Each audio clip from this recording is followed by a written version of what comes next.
Hello friends, कैसे हैं आप सभी। मेरा नाम है महेंद्र वर्मा और आप सभी का अध्ययन क्लासेस में स्वागत है। तो आज यह हिंदी का प्रैक्टिस सेट 3 आप लोगों को मैं यहाँ पर डिस्कस कराने वाला हूँ। इससे पहले 2 प्रैक्टिस सेट ऑलरेडी मैंने डिस्कस करा दिए थे हिंदी के।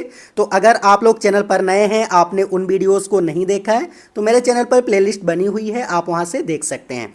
और ये जो मैं आपको हिंदी के प्रैक्टिस सेट कराता हूँ, ये लेवल 1 और लेवल 2 दोनों के यहाँ पर प्रैक्टिस सेट कराता हूँ। और काफ़ी इंपॉर्टेंट ये प्रैक्टिस सेट आपके सीटेट के लिए होने वाले हैं। तो अगर आप लोग चैनल पर नए हैं, आपने अभी तक चैनल को सब्सक्राइब नहीं किया है तो आप लोग चैनल को एक बार ज़रूर सब्सक्राइब कर लीजिए, क्योंकि मैं आपकी सीटेट की कंप्लीट प्रिपरेशन कराने वाला हूं।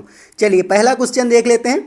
तो पहला क्वेश्चन है कि प्राथमिक स्तर पर हिंदी का माध्यम होना चाहिए, अंग्रेजी होना चाहिए, उर्दू होना चाहिए, बच्चों की मातृभाषा होना चाहिए या फिर हिंदी होना चाहिए। तो जो प्राथमिक स्तर होता है 1 to 5th क्लास जो होती है, उसमें जो हिंदी का यहाँ पर या फिर शिक्षा का जो माध्यम होना चाहिए वो बच्चों की मातृभाषा होना चाहिए। इसलिए क्या हो जाएगा, सी ऑप्शन जो है फर्स्ट क्वेश्चन का करेक्ट हो जाएगा। चलिए नेक्स्ट क्वेश्चन देख लेते हैं कि बच्चे प्रारंभ से ही कैसे होते हैं, द्विभाषिक होते हैं, बहुभाषिक होते हैं, भाषा में कमज़ोर होते हैं या फिर एक भाषिक होते हैं।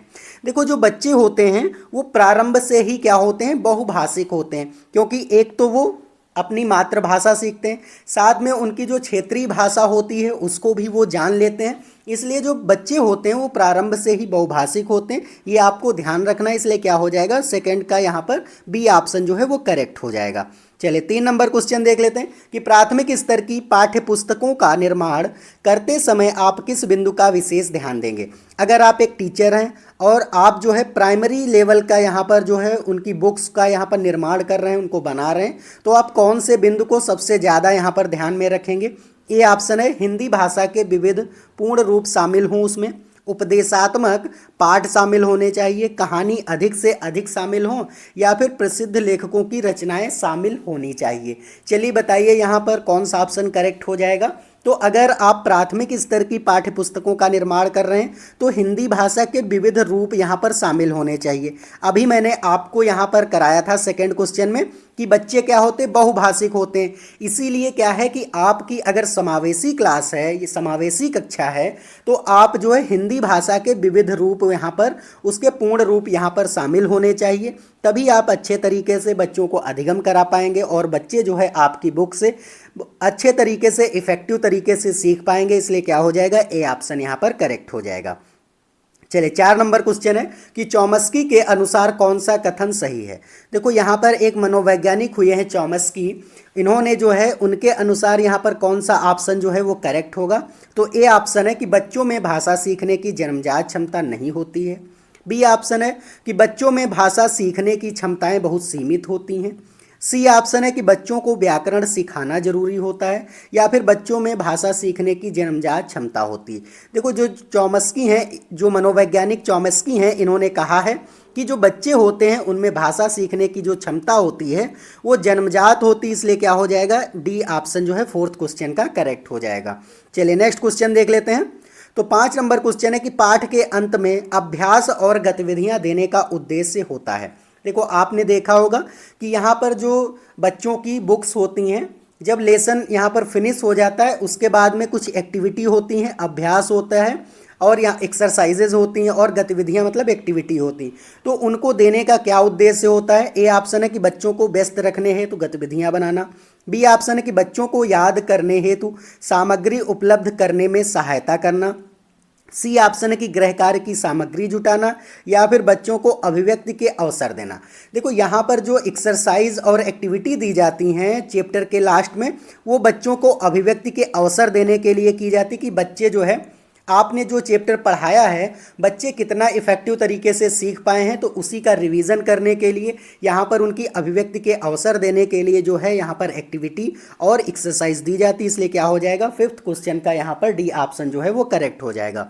उम्मीद है आपको सारे क्वेश्चन अच्छे से समझ आ रहे होंगे। अगर कोई डाउट है तो आप कमेंट करके ज़रूर पूछ लीजिए और आपको ये वीडियो अगर अच्छा लग रहा है तो वीडियो को एक लाइक कर दीजिए, चैनल पर नए हैं तो ज़रूर इसको सब्सक्राइब कर दीजिए। चलिए 6 नंबर क्वेश्चन देख लेते हैं कि भाषा अर्जित करने की प्रक्रिया में किसका महत्व सर्वाधिक होता है। देखो, जब बच्चे भाषा अर्जित करते हैं तो उसमें सर्वाधिक जो है महत्व किसका होगा? भाषा प्रयोगशाला का होगा, पाठ्य पुस्तक का होगा, समाज का होगा या फिर भाषा कक्षा का होगा। देखो, जब बच्चे भाषा अर्जित करते हैं तो सबसे पहले यहाँ पर उन जो महत्वपूर्ण यहाँ पर और या फिर महत्वपूर्ण प्रक्रिया जो होती है वो समाज की होती, क्योंकि बालक जो है समाज में ही अंतःक्रिया करके वो भाषा को सीखता है। इसलिए क्या हो जाएगा यहाँ पर? सी ऑप्शन जो है वो करेक्ट हो जाएगा। चलिए यहाँ पर 7 नंबर क्वेश्चन देख लेते हैं कि एक समावेशी कक्षा में भाषा शिक्षक को किस बिंदु का सबसे अधिक ध्यान रखना चाहिए। अगर आपकी क्लास कैसी है? इंक्लूसिव क्लास है, मतलब कि समावेशी कक्षा है, और आप एक भाषा शिक्षक हैं, मतलब कि हिंदी भाषा, इंग्लिश भाषा, कोई भी अगर आप भाषा के शिक्षक हैं तो आप जो है सबसे अधिक जो है किस पर ध्यान रखेंगे? कौन सा बिंदु होगा? तो ए ऑप्शन है कि सभी बच्चों को समान गतिविधि में शामिल होने के लिए प्रोत्साहित करना। बी ऑप्शन है कि सभी बच्चों से समान अपेक्षाएं रखना। सी ऑप्शन है कि विविध प्रकार की दृश्य श्रव्य सामग्री का उपयोग करना, या फिर सभी बच्चों को समान रूप से गृह कार्य देना। देखो, अगर आपकी समावेशी कक्षा है तो यहाँ पर अलग अलग पृष्ठभूमि से बच्चे आएंगे, तो आप समान गतिविधि तो नहीं दे सकते, तो ए ऑप्शन गलत हो जाएगा। बी देख लेते हैं कि समान अपेक्षाएं आप रखेंगे, तो क्योंकि सभी में क्या है? व्यक्तिगत विभिन्नताएं हैं, तो समान अपेक्षाएं आप नहीं रख सकते हैं, तो बी भी गलत हो जाएगा। डी ऑप्शन है कि सभी बच्चों को समान रूप से गृह कार्य देना। ऐसा नहीं, कुछ यहाँ पर प्रतिभाशाली बालक होंगे, कुछ यहाँ पर क्या होंगे? एवरेज मतलब सामान्य बालक होंगे, कुछ मंदबुद्धि बालक होंगे, तो अलग अलग क्या होगा? उनका आईक्यू होगा, उसी के अनुसार आपको जो है गृह कार्य देना है। कुछ क्या होंगे? जैसे कि उनको दिखाई नहीं देगा, तो अलग अलग तरीके के आपकी क्लास में बच्चे होंगे, तो आपको जो है वहाँ पर विविध प्रकार की दृश्य श्रव्य सामग्री का उपयोग कराना है। इसलिए सी ऑप्शन जो है वो एकदम करेक्ट है और 7 क्वेश्चन का सी ऑप्शन ही करेक्ट हो जाएगा। चलिए 8 नंबर क्वेश्चन देख लेते हैं कि भाषा में आकलन की प्रक्रिया कैसी होनी चाहिए। सीखने सिखाने के दौरान वो चलती रहती है आकलन की प्रक्रिया। बी ऑप्शन है कि केवल बच्चों का निष्पादन जानने के लिए होती है, या फिर आकलन की जो प्रक्रिया होती केवल शिक्षक का निष्पादन जानने के लिए होती है, या फिर पाठ के अंत में दिए गए अभ्यासों के माध्यम से यहाँ पर होती है।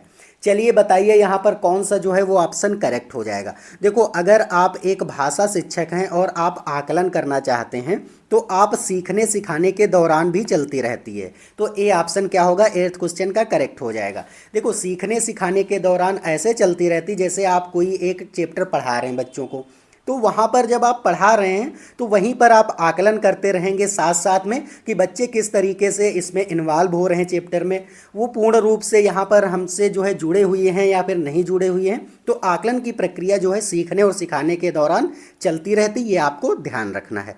चलिए 9 नंबर क्वेश्चन देख लेते हैं कि पढ़ना सीखने की प्रक्रिया में या फिर पढ़ाना सीखने की प्रक्रिया में किसकी भूमिका सर्वाधिक यहाँ पर होती है। चलिए, पढ़ना सीखने की प्रक्रिया में किसकी भूमिका सर्वाधिक होती? तो ए ऑप्शन है बाल साहित्य के सार्थक प्रयोग की।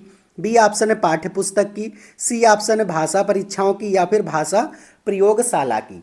तो यहाँ पर क्या है? बाल साहित्य के सार्थक प्रयोग की, क्योंकि पढ़ना सिखा रहे हैं आप बच्चों को, तो वहाँ पर सर्वाधिक जो यहाँ पर महत्वपूर्ण भूमिका होगी वो बाल साहित्य के सार्थक प्रयोग की, कि आप किस तरीके से वहाँ पर बाल साहित्य का प्रयोग कर रहे हैं, बच्चों से कनेक्ट कर पा रहे हैं बाल साहित्य को या फिर नहीं कर पा रहे हैं। तो इसीलिए क्या हो जाएगा? ए ऑप्शन जो है वो करेक्ट हो जाएगा। चलिए 10 नंबर क्वेश्चन देख लेते हैं कि प्राथमिक स्तर पर भाषा शिक्षण का उद्देश्य यह है कि अगर आप प्राइमरी स्तर पर भाषा शिक्षण करा रहे हैं तो उसका उद्देश्य क्या होगा? बच्चे भाषा परीक्षा में सदैव अंक लाएं। बी ऑप्शन है बच्चे विभिन्न स्थितियों में भाषा का प्रभावी प्रयोग कर सकें। सी ऑप्शन है बच्चे भाषा के व्याकरण को जान सकें, या फिर बच्चे मानक भाषा का प्रयोग करना जल्दी सीख जाएं। तो यहाँ पर क्या है कि वो विभिन्न स्थितियों में भाषा का अगर प्रभावी प्रयोग कर पाते हैं, अलग अलग स्थितियों में वो बोल पाते हैं, जो सामने वाला है उसकी जो बात को समझ पाते हैं, तो यही जो है भाषा शिक्षण का उद्देश्य होना चाहिए। इसलिए क्या होगा? बी ऑप्शन जो है वो करेक्ट हो जाएगा। चलिए 11 नंबर क्वेश्चन देख लेते हैं कि भाषा अर्जित करने में वाइगोत्स्की ने किस पर सबसे अधिक बल दिया।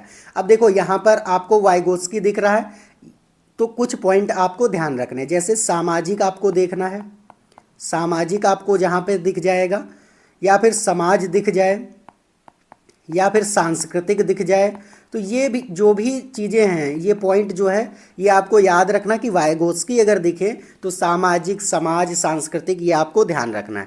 अब देख लीजिए ऑप्शन में कि समाज में होने वाले भाषा प्रयोग पर, बी ऑप्शन परिवार में बोली जाने वाली भाषा पर, फिर है सी ऑप्शन की कक्षा में बोली जाने वाली भाषा पर, या फिर भाषा की पाठ्य पुस्तक पर।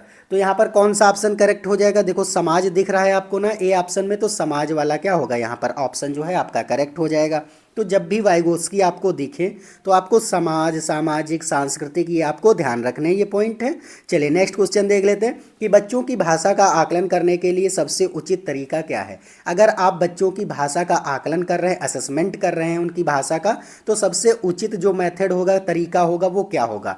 तो ए ऑप्शन है कि बच्चों के भाषा प्रयोग का अवलोकन करना, फिर है बच्चों से किताब पढ़वाना, फिर है बच्चों से परियोजना कार्य करवाना, या फिर बच्चों की लिखित परीक्षा लेना। चलिए बताइए यहाँ पर कौन सा यहाँ पर जो है ऑप्शन करेक्ट हो जाएगा। तो बच्चों के भाषा प्रयोग का अवलोकन करना, कि बच्चे जो है किस तरीके की भाषा का प्रयोग कर रहे हैं, उसका अगर आप आकलन करेंगे, अवलोकन करेंगे, तो ये सबसे प्रभावी तरीका होता है, ये आपको ध्यान रखना है। चलिए 13 नंबर क्वेश्चन देख लेते हैं कि प्राथमिक स्तर पर एक भाषा शिक्षक से सर्वाधिक अपेक्षित होता है। अगर आपकी क्लास क्या है, प्राथमिक स्तर की क्लास है, तो आप अगर एक भाषा शिक्षक हैं तो आपसे क्या उम्मीदें रखी जा सकती हैं?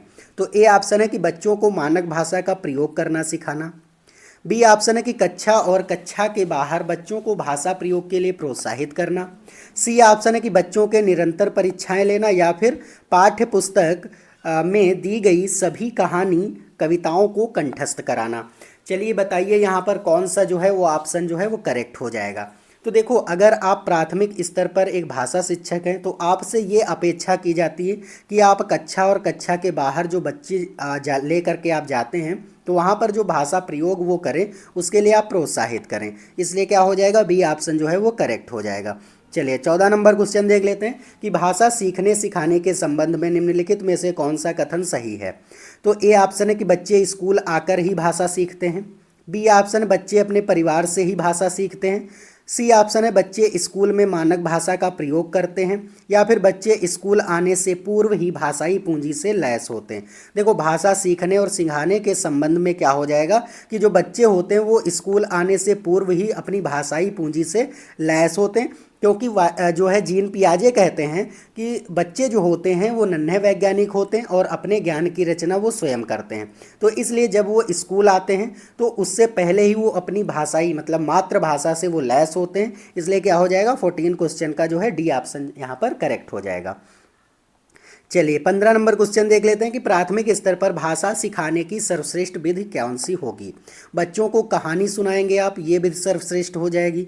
बी ऑप्शन है कि बच्चों को पाठ्य पुस्तक पर आधारित वीडियो कार्यक्रम दिखाएंगे आप, सी ऑप्शन बच्चों को भाषा का प्रयोग करने के विविध अवसर देंगे, या फिर बच्चों के साथ कविता गाना यहाँ पर आप जो है इस विधि का प्रयोग करेंगे। चलिए बताइए यहाँ पर कौन सा ऑप्शन जो है वो करेक्ट होगा। तो बच्चों को भाषा का प्रयोग करने के विविध अवसर आप देंगे, क्योंकि बच्चे क्या होते हैं, नन्हे वैज्ञानिक होते हैं, उनको आपको केवल क्या करना है, अवसर देना है और वो सारी चीज़ें खुद सीख जाएंगे। इसलिए क्या हो जाएगा यहाँ पर कि बच्चों को भाषा का प्रयोग करने के विविध अवसर देना।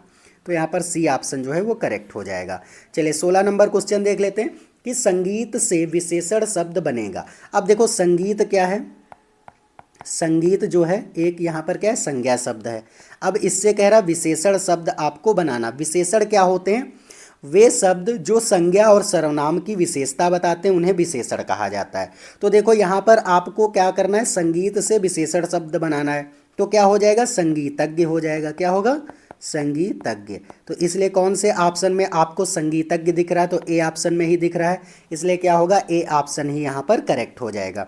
चलिए 17 नंबर क्वेश्चन देख लेते हैं कि कहने का ऐसा तरीका तो होना ही चाहिए, वाक्य में निपात क्या है। देखो निपात वे शब्द होते हैं जो आपके जो भी आप सेंटेंस बोलते हैं उसको इफ़ेक्टिव तरीके से यहाँ पर जो है फोर्सफुली या फिर इफ़ेक्टिव तरीके से उसको लागू करते हैं। जैसे अगर हम कहते हैं कि कहने का ऐसा तरीका होना चाहिए, तो होना ही चाहिए, तो देखो तो है और ही है, तो ये दोनों क्या है, निपात हैं। ये ऐसे शब्द हैं जिनसे कि हम जो कह रहे हैं उसको और फोर्सफुली कहने की बात ये करता है, उसमें जो सेंस होता है और फोर्सफुली तरीके से आता है। जैसे अगर हम कहते हैं कि कहने का ऐसा तरीका होना चाहिए, तो आप जो है थोड़ा उसको इफ़ेक्टिव तरीके से नहीं लेते, नॉर्मल तरीके से लेते। फिर यहाँ पर क्या हमने कह दिया कि कहने का ऐसा तरीका तो होना ही चाहिए। इसका मतलब है कि तो और ही जो है वो निपात हो गए। तो यहाँ पर कौन सा तो और ही दिख रहा है, सी ऑप्शन में दिख रहा है। सी ऑप्शन क्या है, 17 क्वेश्चन का करेक्ट हो जाएगा।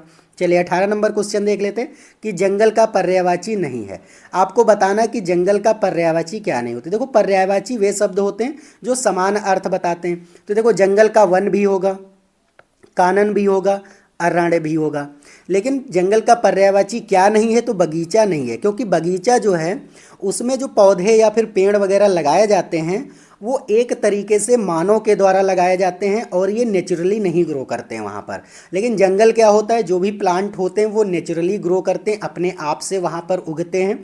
तो ये आपको ध्यान रखना है, बगीचे और यहाँ पर जंगल में यही डिफरेंस होता है। क्योंकि बगीचा जो है मानव के द्वारा एक पर्टिकुलर स्थान पर जो है उसकी मर्जी से जो पेड़ लगाए जाते हैं उसको बगीचा बोला जाता है। उसमें अलग अलग टाइप के जो है उसमें झाड़ियाँ वगैरह नहीं होती हैं बगीचे में। आपको फूल के पौधे मिल जाएंगे, पेड़ मिल जाएंगे, या फिर जो हमारे लिए मनुष्य के लिए जैसे जो फल देते हैं, आम का हो गया, अमरूद का हो गया, अनार का है, नाशपाती का, तो ऐसे पेड़ आपको बगीचे में देखने को मिलेंगे। इसलिए क्या हो जाएगा, जंगल का पर्यायवाची नहीं है तो बगीचा नहीं है, इसलिए क्या होगा, डी ऑप्शन जो है वो करेक्ट हो जाएगा।